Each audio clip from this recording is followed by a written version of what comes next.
bàyyi ko mu wax. Maître Ciré. Notre ami. Bon, voilà, tout le monde a entendu le verdict. Fi nga taxaw baaxul. Bon, yaa ngi taxaw ci kanamu caméraman yi quand même. Non, kaay li tuuti enregistrement ngay jël taxawal ni. C'est bon, baal ma. S'il vous plaît, s'il vous plaît, s'il vous plaît. Bon, s'il vous plaît, là. Bon, je peux commencer? Oui, allez. Voilà, vous avez tous suivi le verdict. Oui. Et je crois que cela fait sourire. Il est clair que le complot d'État dont nous parlions depuis le début était avéré. Et la décision rendue aussi reste toujours dans ce complot d'État. Tout un pays a été pris en otage pendant au moins 2 ans. Il y a plus de 2 ans. Il y a eu des morts, 24 morts, dit-on. Sans compter qu'il peut y avoir des morts qui ne soient pas encore listés. Et des centaines de blessés. Les libertés publiques confisquées.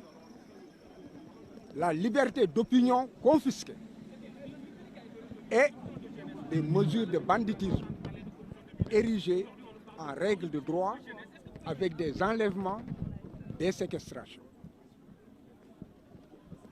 Aujourd'hui, ce complot a été éventré simplement parce que la commande qui était faite par l'État du Sénégal au juge n'a pu être livrée. Parce que la marchandise était pourrie.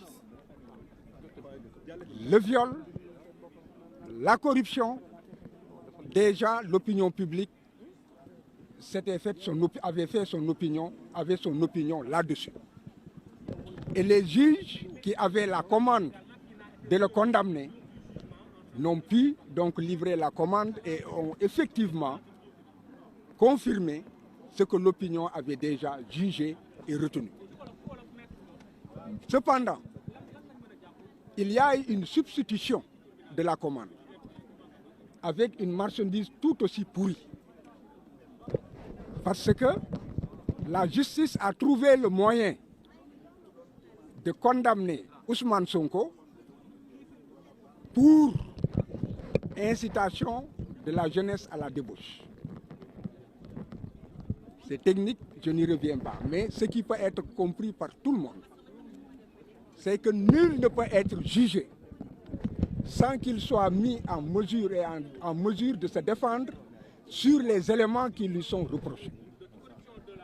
Ousmane n'a jamais été poursuivi pour cette infraction. Il n'y a jamais eu d'enquête, ni de police, ni judiciaire, et l'ordonnance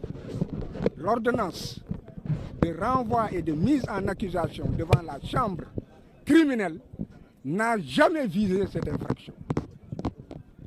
Cette infraction n'a pas aussi été débattue à l'audience. Donc, vous comprenez que le juge ne pouvait que s'en tenir à l'acquittement, puisqu'il a acquitté Ousmane du crime de viol et l'a acquitté et l'a relaxé, n'est-ce pas, de l'infraction de menace de mort. Parce qu'il s'agit de 2 infractions distinctes. L'une, c'est un crime, l'autre, c'est un délit.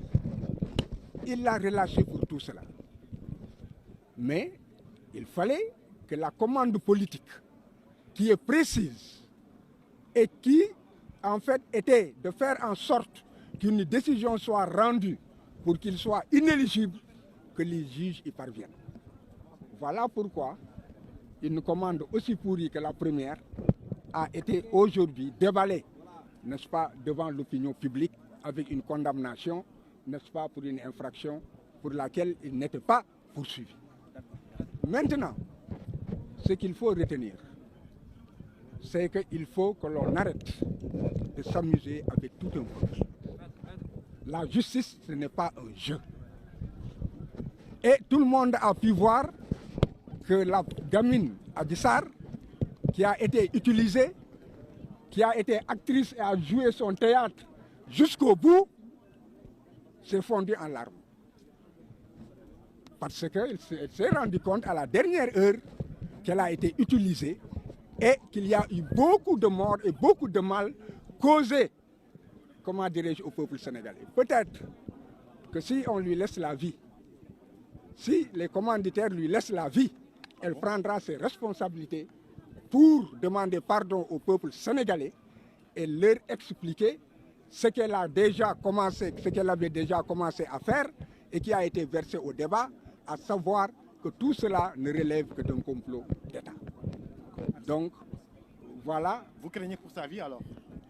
Qui pour Adji Sarr? Oui. J'ai toujours craint pour la vie d'Adji Sarr parce que lorsque l'État utilise une personne dans un complot, il finit toujours par s'en débarrasser pour que dans l'histoire ne soit pas révélée la vérité.